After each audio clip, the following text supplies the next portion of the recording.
I think in the aftermath of UNEA, one of the challenges that I saw was that there were a lot of huge generalizations that are speaking on behalf of different delegations when they weren't observing. And I think it's just really dangerous to say that you know what a particular delegation is thinking and to make a claim using that. Welcome to the Challenging Climate Podcast, where we discuss the big ideas and controversies in climate change with leading experts. I'm Jesse Reynolds, an environmental policy specialist. And I'm Pete Irvin, a climate scientist. The climate is changing. Join us as we try to keep up. In this episode, we speak with Dr. Shuchi Talati, who is a climate technology and governance expert and the founder of the Alliance for Just Deliberation on Solar Geoengineering. Before that, Shuchi served as Chief of Staff of the Office of Fossil Energy and Carbon Management at the U.S. Department of Energy, where she focused on creating just and sustainable frameworks for carbon dioxide removal. Shuchi, welcome to Challenging Climate. Thanks so much for having me. So we have a lot to cover in this episode. We're going to talk about your group, your organization, the Alliance for Just Deliberation on Solar Geoengineering, which you helpfully shortened to DSG, but also two items that have been in the news recently, the UN Environmental Assembly deliberations on solar radiation management, or solar geoengineering, and the formal cancellation of the SCoPEx project at Harvard, which was going to be the first outdoor field experiment of stratospheric aerosol injection geoengineering. So, to start us off, what is DSG? Yeah, thanks so much for that question. So DSG is an organization that I founded that we launched almost a year ago now, focused on trying to make sure that we have more voices in this conversation. Solar geoengineering has been a field that has been very small for quite some time. And I think we talk a lot about making sure this community is larger, making sure that we can have public participation in decision making. And I wanted to think about what we were missing to actually get to those goals. And so when I was thinking about creating what was missing, what I was really noticing is that there was a gap in civil society participation and policymaker participation. And how do we change that? And I think at the core of that is knowledge building and perspective building, and making sure that you're doing that in ways that are not biased, that are not assigning any particular agenda, but in ways that are empowering people to participate, to build their own perspectives, and making sure that they actually have a pathway into the conversations that are happening. So, at its core, our focus is how to make sure that justice, participation, and climate are really at the core of how we move this conversation forward, and making sure that the most vulnerable have a way to participate in this conversation if they want to be part of it. So you published and worked on solar geoengineering for a few years before starting this project. What were sort of the intellectual foundations, or what were the origins of this idea?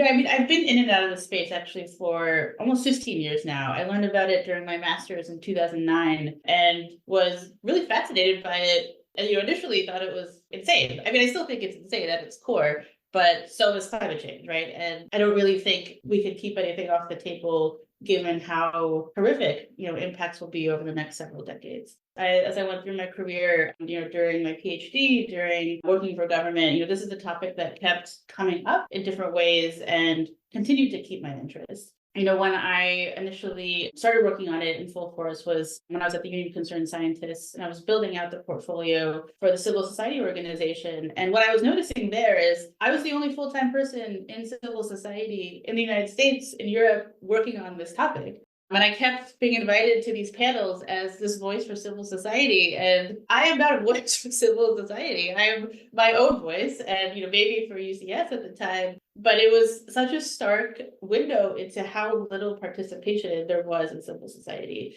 in the global north, definitely in the global south. As I moved on and was focusing a lot on CDR for a few years, I didn't notice this changing. But I was starting to see a shift in momentum around SRM. There was more interest from academia. There was growing interest from intergovernmental institutions like UN bodies, from the US government, but we weren't seeing that shift in participation. And I do think right now we have this narrow window of opportunity to change that. I think there are still engineering problems around SRM. I don't think deployment is imminent within the next decade. So we can use that time to actually shift the way governance structures are built. I think the way climate governance has happened historically, even the way it still looks today, isn't great. I think it's been a failure of what we had hoped to achieve. I think solar geoengineering doesn't necessarily have to live in those constraints. I think we have an opportunity to actually shift the frameworks that we have used and build them in different ways because it doesn't exist yet. There's definitely a naivete to that idealism, but I don't really think you can go into this thinking that we are confined to the outcomes that we've seen. I think we have to have some hope for building better things. And for solar geoengineering, I think it's crucial. I think if we don't do this work to try and make it better, we are saying that we are destined for a bad version of it. And that's just not acceptable to me. So the global south or the developing world features heavily in the arguments around SRM or solar geoengineering, even if their voice hasn't been heard as much. They do seem to feel, like some people see the vulnerability of the developing world as part of the core argument for developing and potentially deploying this, while others, on behalf perhaps of the developing world, say, well, of course you couldn't do this, you mustn't do this because they can't be represented. You wrote a great paper that spoke to this. Was that part of your sort of the thinking that went into this? And can you explain that paper a little? Yeah, absolutely. So that paper was focused on thinking about the intersections of justice and solar geoengineering research. I think that's a topic that really hasn't been explored very deeply. I think it's started to over the last few years, and I think this paper was an early version of that. Of course, there have been a lot of scholars who have written about this before us. I don't want to say that we were the first, but I think it was an important paper that was looking at the intersections of these arguments of where does the global south fit in, how should they not be thinking? And I think the thesis of our paper is to say it's not for us to say what they're thinking, it's for us to figure out how to make sure their views are integrated into governance moving forward, into research moving forward. I think if you look at these opposite ends of the advocacy spectrum around solar geoengineering, it's exactly what you said. It's either saying we have to push solar geoengineering forward as fast as we can on behalf of the global south, or we have to stop talking about it because it's unjust and we would be bringing down a horrible thing upon the most vulnerable. Neither of those actually engage with the views of an extremely diverse set of opinions, right? The global south is not a homogeneous body, right? It is extremely heterogeneous. There are going to be diverse opinions within every community, within every country, within every region. And I'm sure those views will sit along the spectrum in a similar way that they have in the US and in Europe. And I think we just don't know what those are yet. And they're not going to look the same. They're not going to ask the same questions. And I think that's the most interesting part. What I really want to do with this organization is not build any sort of part of that advocacy, but to say that the process should be different to arrive at any conclusion that we come to around solar geoengineering. And I think that, early on where we are right now in this research phase, to ask the questions that aren't necessarily being funded right now, that aren't necessarily being explored by researchers in these places that are the experts on their own regional climate systems or social systems that we don't have the capacity to understand in the United States.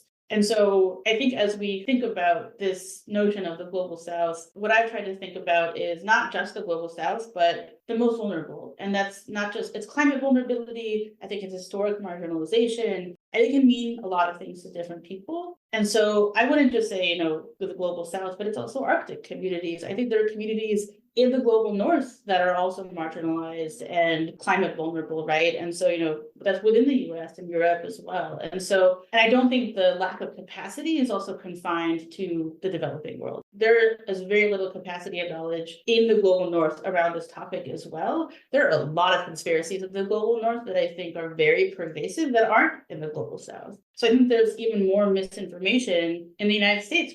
For example, I think this notion of chemtrails, I read an article recently that 20 to 30% of the electorate believes in chemtrails in some way, which is astounding to me. So I think, this notion too that there's less knowledge in these places or incorrect knowledge in different places, I don't think is necessarily true. I think it's just different kinds of knowledge in different places. And I just want to make sure that we're building knowledge in a way that is not in the misinformation bucket, that's not biased, so we don't have those things filling that vacuum. So yeah, part of your mission is capacity building. Can you just clarify a little more what that means? You talked a little about developing knowledge. Yeah, can you just sort of elaborate on that? And particularly on the links to civil society? Yeah. Capacity building is one of these things that I've noticed is defined very differently amongst different institutions. And, the way that we look at it is building knowledge, but also building skills for all different kinds of institutions. we want to make sure that capacity building is unbiased. We want to make sure that it's not assigning any particular agenda, and that we do so in ways that are sustained. Right. Historically, we've seen versions of capacity building where a funder or a particular organization comes in, runs a workshop, and then leaves without any continued or sustained engagement. We also see that they don't have local partnership, that they don't work with institutions on the ground to make sure that those are the entities leading the work, and that outside organizations are there to help. And so this is a model that we want to change. We want to make sure that we have partner institutions, that we're not doing this in a way that's just trying to fulfill some sort of checkbox for funders from this ideal version of justice that some organizations might have, but we're doing it in a way that is over time, that is through building trust and relationships, and empowers organizations and policymakers to continue to grapple with this idea in a way where they have the space to do that, the resources. And when I say resources, I don't just mean money, I also mean time, I mean expertise, access to conversations. And that's not necessarily what's happening right now in climate, and definitely not in solar geoengineering. I guess I wonder, is it possible to be completely neutral in all senses on this? Because it seems that this is a field where, yes, you can be neutral about whether we should or should not deploy, but it seems the debate is also over whether we should or should not discuss. How do you think about that in your work? Yeah, I mean, it's not possible to be totally neutral. And I'm not saying that I have that capacity or that skill set to just go in and not have any of my own personal framings. I know that's not going to happen. But that's why I want to bring in different people to participate in workshops, conversations, and to do that over time, right? And I think when I introduced this topic, I've done so in a way where I've talked to social scientists, I've talked to other people of what is the best way to talk through this initial exploration of solar geoengineering. And so I do that very carefully and in the best way that I can and start from there. And I don't think it's ever going to be perfect. And I don't expect it to be, but we have to start somewhere. And I think, at least with the motivation to try and make it as unbiased as possible, I'm hopeful that this is going to happen in a way that when I share resources after the conversation, they have access to a lot of other opinions in addition to mine. And so I think as we kind of look at whether or not we should even talk about it, I think that's why I really struggle with some of the arguments from that end of the advocacy spectrum, that talking about it is unacceptable, that this notion of normalization is really dangerous. But to me, that's a very privileged place to come from. What I'm really hearing from that argument is that I have had the opportunity to engage with this topic, and I am now making a decision that nobody else really needs the opportunity to engage with it either. And my question would just be why? I mean, are you that concerned that other people would disagree with you? Or do you just want to make that decision on their behalf? And so I think we really need to examine the value system and the motivations of that argument. And this idea of normalization, I think, is core to democracy. If we actually want to have an informed public that is engaging in decision making, you need this idea to be quote unquote normalized. They need to understand what it is, what the potential risks are, what the potential benefits are. I think that's core to actually having a good democracy. I would argue that not normalizing these topics actually is incredibly dangerous for decision making down the road. And I think we're seeing that, right? I think over the last 50 years, right, misinformation and lack of information about climate change has actually made it really hard to have good policy around climate change when we needed it. And so I think trying to change that paradigm for solar geoengineering is actually incredibly important because it's going to be so much faster in its consequences than climate change. Yeah, that reminds me, of course, of the late, great Steve Rayner, who said that sort of logic is analogous to the logic of religious conservatives who say, let's not talk about sex education, let's not provide sex education, as if the idea can be swept under the rug. We adults, we've looked at it, we've decided that anybody under the age of 20 or whatnot should be kept in the dark. I would agree. I think when we also even think about youth, like compared to that metaphor, what we have seen in engaging with students and with youth organizations is that they have a totally different response when learning about this topic. And that's not to say that they're totally in, but I think they're interested. It's not an immediate negative response. And I think when you look at young people who are going to be impacted by climate change in a much more significant way than older generations, this is not something that seems insane to them in the same way that it might have seemed to us 20 years ago. And I think that's a consequence of what they know is coming. And so thinking about what information people deserve and when, I think that metaphor rings really true, especially for young people, where I would argue they deserve this information even more because they're the ones who will be sitting with these consequences, who will be key decision makers in a lot of this going forward over the next several decades. And I think, overall, the other part of that metaphor that rings really true for me is the science, right? I think this notion of like sex education has so much value kind of oriented frameworks that lead to this lack of sharing information. And I think that's the same for solar geoengineering, where you're seeing a limitation of sharing scientific information because of the value systems that individual people have. And I think we need to be really careful about not combining those two things. Obviously, people are welcome to whatever opinion, right? People who don't think we should do solar geoengineering, it's a completely valid opinion. I'm in that camp probably like half the time, right?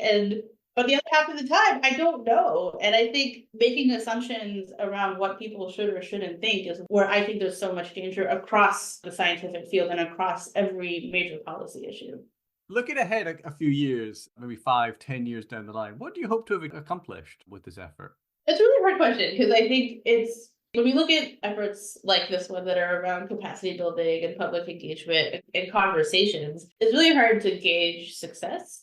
But I think my big picture version of that, you'll see a lot more diversity of types of organizations, types of people, opinions in these conversations that are happening around the world. I think you'll hopefully see a push for more conversations from these different sectors and different places, which I think is incredibly important for solar geoengineering. I think as a field over the last 20 years, it's been very supply driven. And I don't think that's because people don't care. I think it's because they don't know. And so when we think about how to build demand for engaging with this topic, for more research on this topic, I think that stems from people knowing about it in the first place. And so I think over the next 5 to 10 years, I hope to see DSG at least impact that dynamic somewhat. I also really hope that DSG just motivates a lot of new work streams in this space. I don't want us to be this lone organization trying to do all this work. I think the point of this work is that other people join in and a lot of other people join in as quickly as possible. I think it's really important that organizations in different places start leading work on this topic in different ways. And I hope, over the next decade, we start to see a lot of new types of work around the world that's happening that maybe we sparked in some way. Great. As we shift to a new topic, we'll have to introduce, unfortunately, another acronym. We've been talking, of course, about SRM, Solar Radiation Modification, and Shuchi's organization, DSG. We'll now talk a bit about a recent event at UNEA, and that is the UN Environment Assembly, which is the intergovernmental oversight body or governing body of the UN Environment Program. A couple of months ago now, there was some deliberations, if you will, about solar radiation modification there, and Shuchi was there in Nairobi. Shuchi, what was on the agenda at Nairobi at the 6th meeting of the UN Environment Assembly? Yeah, so at this UNEA meeting, this resolution around SRM. Their resolution contained a few different pieces, the main points of which were creating an expert body that would create an assessment of SRM, and it kind of left it at that. It wasn't much more than that. I think, all these resolutions also come with preamble where they frame climate change, the need for SRM, and why they're proposing such a resolution. There were a few other countries that joined the resolution at the time when it was proposed. It was Senegal, Guinea, and Monaco. And I think it's interesting. It's a very random group of countries to come together on this. But if you look back at UNEA-4 in 2019, when the last time an SRM resolution was brought to UNEA, there were about 20 countries that joined that resolution. So it was interesting to see that drop. At the same time, if you look at the deliberations at UNEA-4, they were quite small and constrained. There weren't that many participants engaging in the discussion, and it was really driven by a few countries. I wasn't on the ground at UNEA-4, so this is just from my conversations and reading about people who were. But being on the ground at UNEA-6 struck me as very different. There were a lot of countries engaging in the deliberation in different ways. I think we saw a lot of headlines that framed this as climate vulnerable countries didn't want this resolution or, were striving for it to fail. But I really don't think that's the case. From the observations that I saw, different countries wanted different things, and I think that's going to happen in any deliberation. I think the challenge was that consensus couldn't be met, both around the framing aspects and the activity. I do think if, we had UNEA go on for a few more days, I do think consensus actually could have been reached on something, maybe not on the version that the Swiss proposed, but on a few other types of activities that I think could have been really interesting as a foundation for collaboration on this topic. I think as we kind of move forward from UNEA, I think it's going to be really interesting to see how the path evolves to UNEA-7, which is at the end of 2025. And from conversations that we had, it sounded like people were not discouraged necessarily by this outcome, but felt like they needed to lead on it themselves. There were a few different countries that we talked to that were interested in thinking about a resolution to propose from their perspective this time, or thinking about what they actually wanted to see happen in this field. And so I think it actually was kind of a glimmer of hope for me rather than a failure.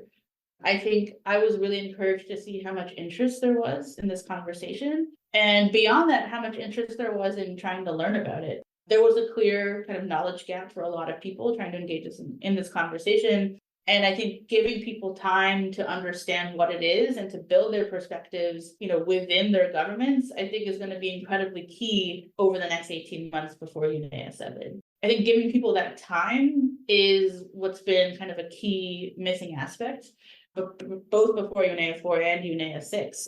And so I'm hoping that we'll see that starting to shift, with DSG, but also with other organizations that want to engage with policymakers and want to help them kind of build an understanding of this space. And so I think UNEA-7 is going to look really different.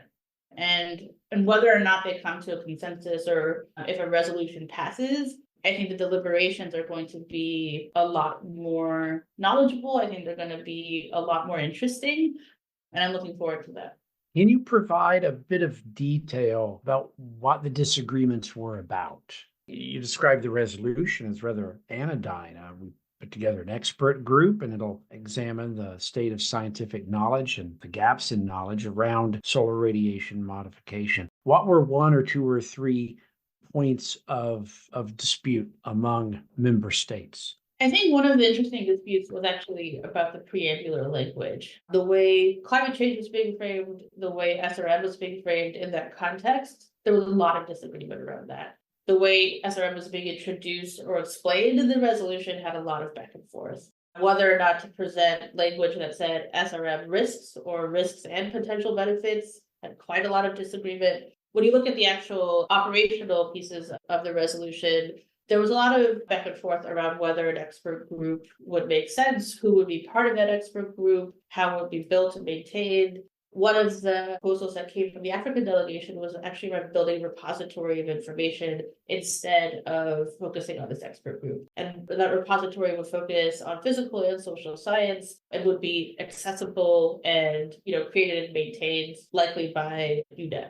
And I thought that was a really interesting idea and a really good, foundational way to start engaging with SRM in an intergovernmental institution.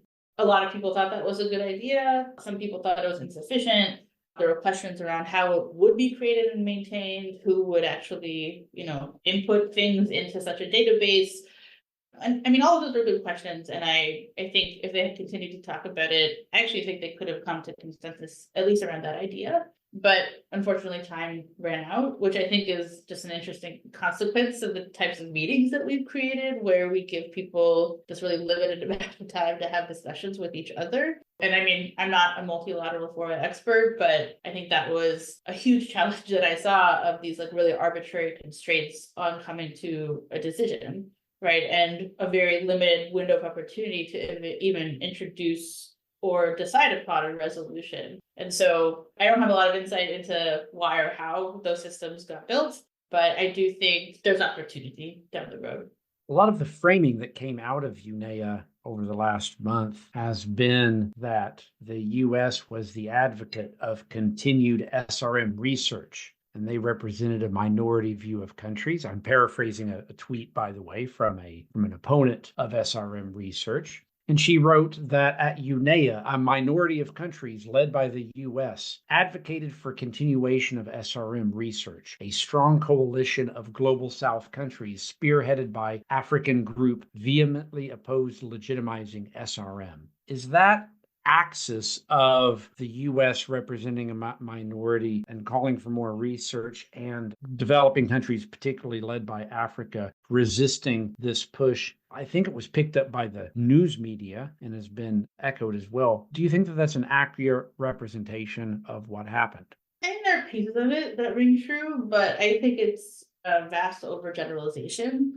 There were, the Africa group as a delegation was leading a lot of different countries' input. But I don't actually know what a lot of individual countries that are part of the African group think about this, right? Senegal and Guinea were actually part of the resolution in the first place. So that's an interesting thing to me.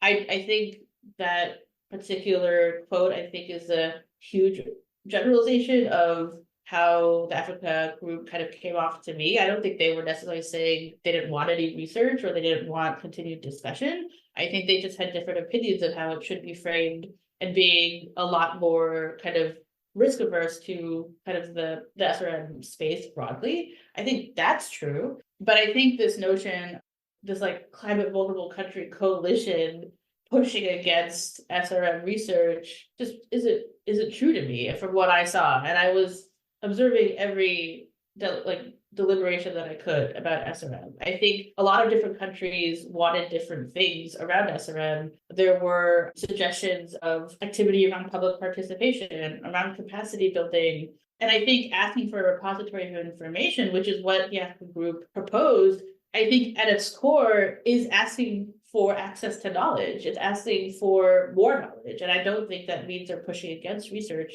They're actually asking for a repository of it. And I think in the aftermath of UNEA, one of the huge challenges that I saw was that there were a lot of these huge generalizations that are speaking on behalf of different delegations when they weren't observing.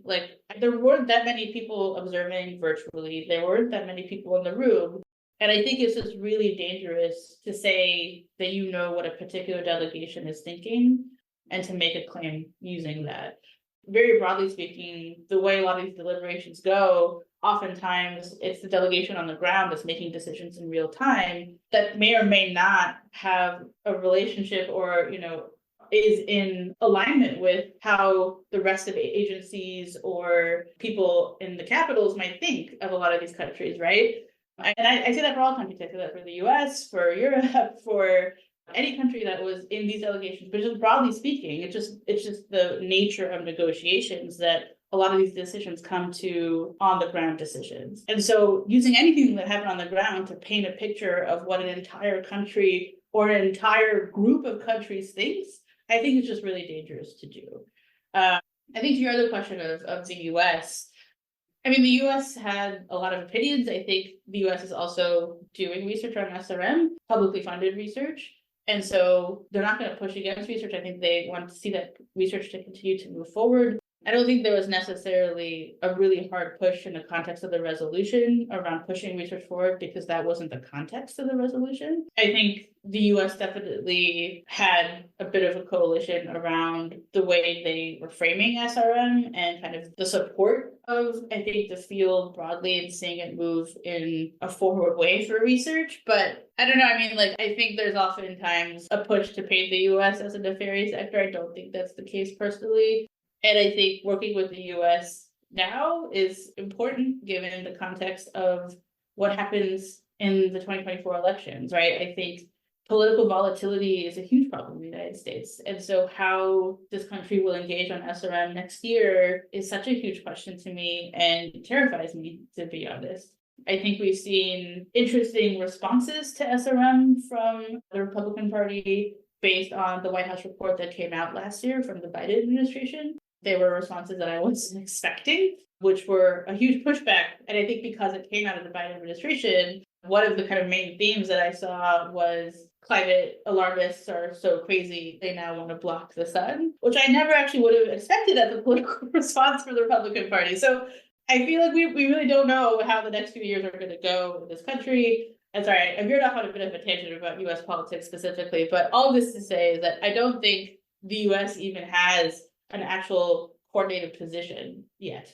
And so I think on the ground, the delegation was trying to make sure that their research programs were supported and protected, and that the US could continue to work in a way that wasn't constrained. Whether or not people agree with that, I think is an open question. I have my own opinions about what the US should or should not be doing, but I don't think they were a nefarious actor as they often get painted in some of these deliberations. Representatives of countries are not the only ones at the UN Environment Assembly, of course. You were there representing a non-governmental organization, and there were a number of other non-governmental organizations or NGOs who were there on the ground. What's your takeaway for the role that these NGOs and other members of civil society played in the deliberations around SRM at the UN Environment Assembly? Yeah, it's really interesting, right? So DSG was there on the ground strictly to observe. We weren't trying to push people to think any certain way, and we wanted to have conversations with different delegations to learn why they were thinking what they were thinking and to see if they would be supportive of capacity building efforts in their countries. There were other organizations there who were there to advocate for particular positions and were doing so very effectively. And I think what that indicates to me is that there needs to be a lot more civil society in the room. There were very few organizations in the room, and outside of the delegations and outside of NGOs, there were also a few observers. There's academics or scholars just trying to make sure the observations were well covered. But it was still really not many. And I think in terms of how easy it was to advocate for positions and how few organizations there were to push for any particular position was really concerning to me to see. I think we need to make sure that civil society, especially in the countries where delegations have really strong opinions, are part of those developments of those positions. And also to have the opportunity to engage with delegations on the ground like some organizations did at UNEA-6. I think it's also important to be transparent as an organization about what you're doing there. I think there's not a ton of openness about what organizations were there and what their goals were and what they actually did. I mean, obviously, this is true across the entire civil society space. There's not a lot of transparency, especially around advocacy and lobbying. And I think for SRM, that needs to change dramatically. And I think these deliberations were very obvious to me that lobbying and advocacy were how a lot of delegations came to conclusions that they did. Just briefly on that, were there any organizations lobbying in favor of ramping up SRM research and efforts? I'm not sure, actually. I think most of the advocacy was against. There were a couple organizations, at least one organization there that is a research advocacy organization, which is Silver Lining. Whether or not they were doing advocacy, I'm not actually sure. But outside of that, there's not really an organization or even an independent scholar I can think of that was acting as an advocacy to push for SRM. Another question about DSG. You talk about capacity building, would you fund developing world civil society organizations to attend these kind of meetings? Would that be within your scope? Absolutely. I think if there was interest with organizations that we were working with or with, people that participated in our workshops, if that's something that we could help with, that's absolutely on the table. I think we haven't existed long enough to figure out how to do that. And, DSG hasn't existed long enough to be accredited. And so helping people find badges, I think, is also a huge challenge that I even had to figure out, right? I had to get the help of colleagues to be able to attend myself. And so I think money is part of it, but I think access is also really hard. And figuring out how to actually get accredited, I think, is a steep learning curve that even I'm on. Well, now moving to the US and in particular to Harvard's SCoPEx stratospheric aerosol injection experiment was recently permanently shelved, and you were on the advisory committee. So we'd like to talk about that a little bit. So first, what was SCoPEx? What was it going to be? So SCoPEx was a very small scale experiment where, a balloon would take some set of equipment to the stratosphere, would release a few kilograms of material, calcium carbonate, and observe the chemistry and dynamics of that release. It was not an experiment that had risk of environmental or human harm, but was the first of its kind. So would set a precedent in a lot of different ways, both from a research perspective, but also governance perspective. I think as a member of the advisory committee, I really view that process itself as a governance experiment. And potentially that itself could be more consequential than the experiment. And it was really challenging. I think, when the committee was put together in July 2019, we all expected to be on the committee for maybe a year. It is March 2024 that it got canceled, that the advisory committee dissolved itself. I left the committee in the middle for about a year and a half when I joined the Biden administration, which was right before everything happened with Sweden and where a lot of the controversy around SCoPEx started, or at least got a lot louder. So I think it's really interesting that I left for a year and a half, came back, and nothing really had changed in terms of how the experiment was proceeding or not proceeding. And it's been a really interesting experience. Well, can you just tell us that story briefly? You described what the experiment would have been. Can you tell us sort of the governance steps or the developments that led up to the Sweden incident and the eventual cancellation? Yeah, I think so. From a governance development perspective, I think a lot of us have been in and out of this field and had a lot of different perspectives around what we thought good governance should look like, which I think is a good thing. We had a lot of discussions around what the different important prongs were and came to kind of a 5-pronged approach to what governance should be. And so scientific merit review, legal compliance, financial conflict of interest, technical safety, and public engagement. And so these were all things that the committee created guidance for and did in some cases. And so I think taking a step back for a second, I think the committee itself and what it was empowered to do and what it had the capacity to do were challenging. I think the committee itself, its decision wasn't necessarily going to be taken. They said they would take our recommendations, but they didn't have to, right? And I think that in itself is something that we do, that Harvard knew, and I think that kind of made the dynamic challenging sometimes. I think the timing of the committee was kind of interesting because SCoPEx had existed for a few years before the committee was put in place. So that kind of hamstrung some of our ability to do governance that ideally we would have liked to in some cases.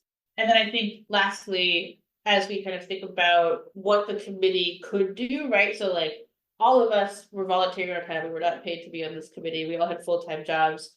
And so whether or not we could actually, let's say, conduct public engagement was not really a possibility. We could create guidance for it and ask that Harvard support the research team in building that out, whether they hired an independent facilitator, which is what we recommended, to conduct that was out of our hands. And so I think the role of the committee often got blurry in that way when people thought about what the role was. So, that was an approach that we created. I think we actually, were able to do the financial conflict of interest review, which we made public. We conducted a scientific merit review, which is also now public.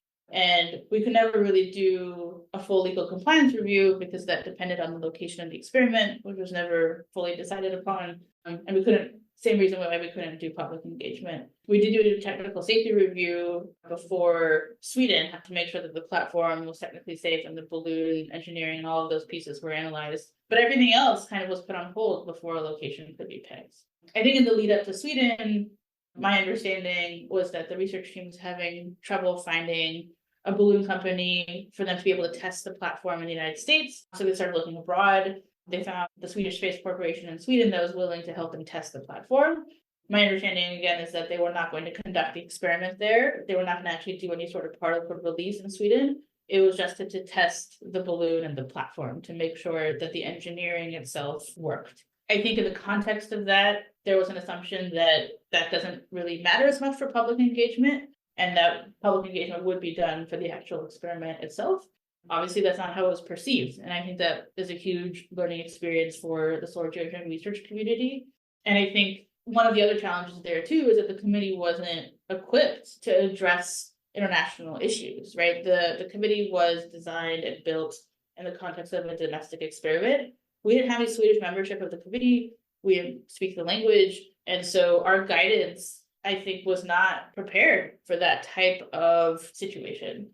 And I think we saw kind of how that ended up rolling out. I think coming back to a domestic version for SCoPEx was the right decision.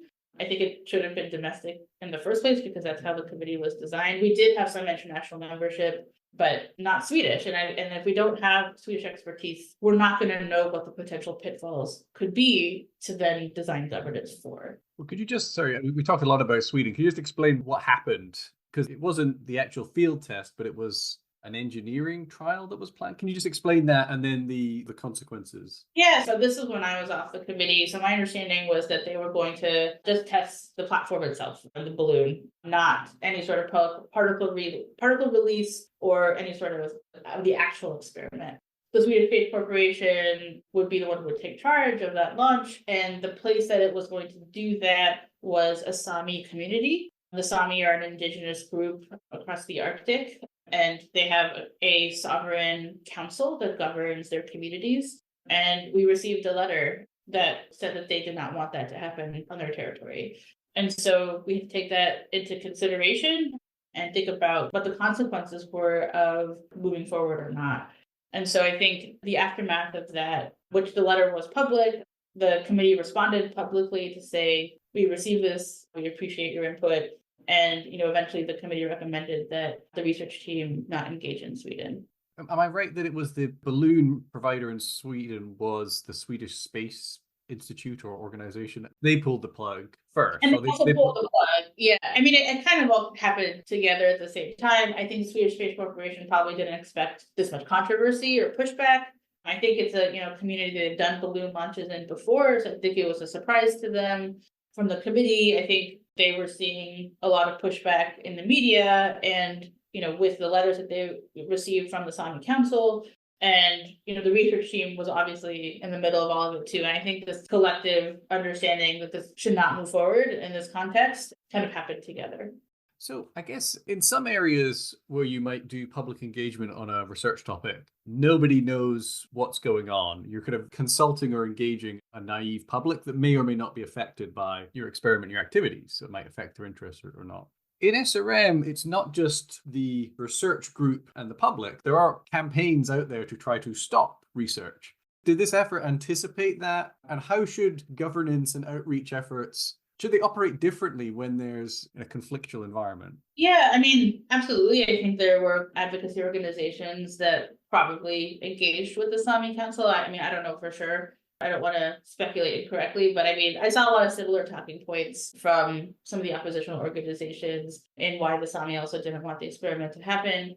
And I think, what you said in a public engagement context is true, right? Like, we don't have a lot of informed publics or communities when this engagement happens. And I think a lot of this experience actually speaks to why I wanted to found DSG. I think having an informed public that has the time to engage with this information and understand what the space is before having to be involved in making some sort of decision is really important. I think if time had been spent there at some point where people engaged with Sweden, with Sami communities around providing information around what this is, I think this could have looked very different. And that's not to say that this is going to be possible everywhere public engagement needs to happen. You're not going to have a fully informed global population. But I think spending time in building capacity and knowledge around SRM is foundational to being able to do public engagement well. And so I think if we had thought about where we were going, as for, from the perspective of the committee, in the context of it being an international space, looking back, I think we would have wanted to think about, recommending that time be spent in the community about educating people about what SRM is, designing public engagement differently in the context of understanding the different types of communities in Sweden and thinking about what the public engagement is for, right? And I think that's really critical. Public engagement is one of those terms that I think gets thrown around a lot and in really oftentimes harmful ways where people just say it to say it, or it's just a checkbox. But I don't think we've really had enough discussion as a community about what public engagement is for SRM.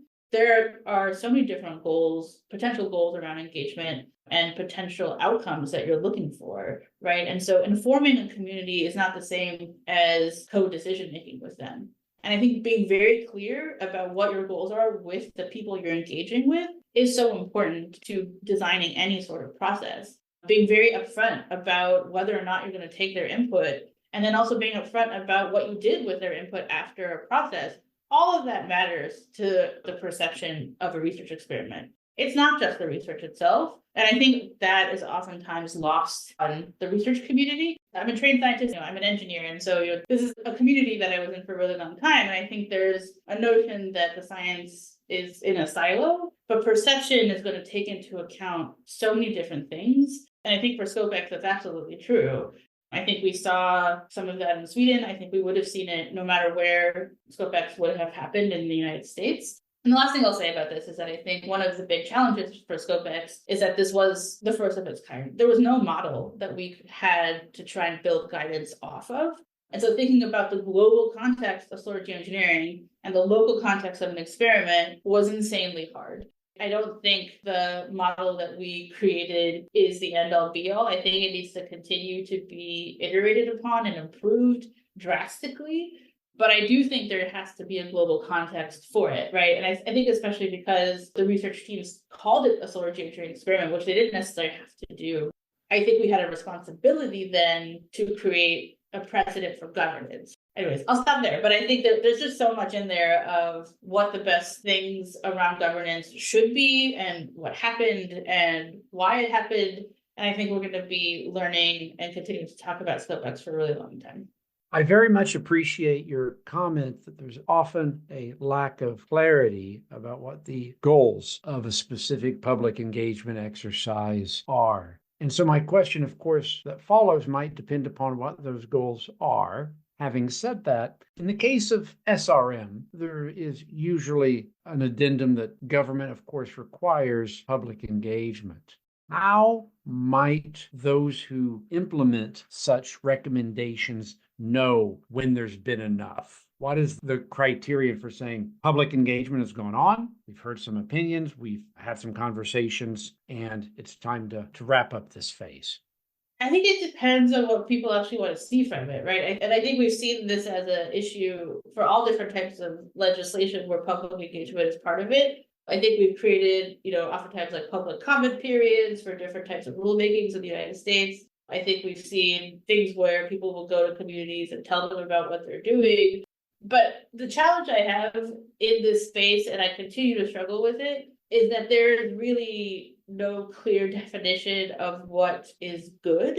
And I think a lot of us have struggled to try and define aspects of that. And I think there are some pieces of it that we know make public engagement better. But at the same time, the question that you had of, what is sufficient, I don't know. And I think there are, versions of good engagements I've seen. There are versions of really bad engagements that I've seen. And I think for solar geoengineering, there's such a massive extra layer of difficulty given the global nature of SRM. And I think this is the question I hear a lot of, like, how do you know you've done enough in consultation globally? I don't have an answer. And I don't think anybody has an answer about what is good enough, right? I think we're going to continue to struggle with that question for a really long time. For me, doing this work right now and trying to do capacity building and public engagement is a way to start taking steps forward in building better governance. I think there's also this question of what is ideal governance? And again, I don't know the answer to that question, nor should I be the one to answer it. I think a lot of different people need to answer that question and decide for themselves. But I feel like these first steps that I'm trying to take around building knowledge and building participation in this space can start getting us to better answers, right? And for other people to say, this is how I would ideally want, our community to be engaged. And answering those kinds of questions from a lot of different places, I think will start getting us towards better answers about what is sufficient and what is good. So to bring this conversation to a close, I'll throw one last more general question at you. What is something that the climate change community isn't talking about but should? That's a really good question. So many different things. Obviously, I'm working in solar geoengineering, so I do think this is a good important conversation that people should be engaging in. But I think in a more nuanced way, examining the intersections of climate justice and a lot of different emerging technologies is incredibly important, and not weaponizing or assuming outcomes of a lot of these conversations to be able to understand the space. I think it's important to come to them with humility. I think that oftentimes a lot of people come to this space with a lot of arrogance or a lot of assumption about what the outcomes will look like.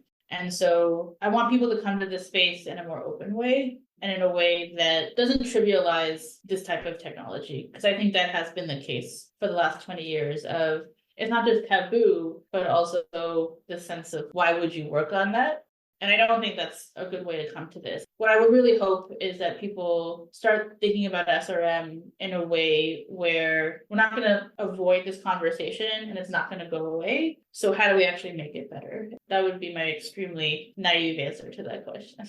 Wonderful. Thank you. Our guest today on Challenging Climate has been Dr. Shuchi Talati of the Alliance for Just Deliberation on Solar Geoengineering. Shuchi, thank you for joining us. Thanks for having me.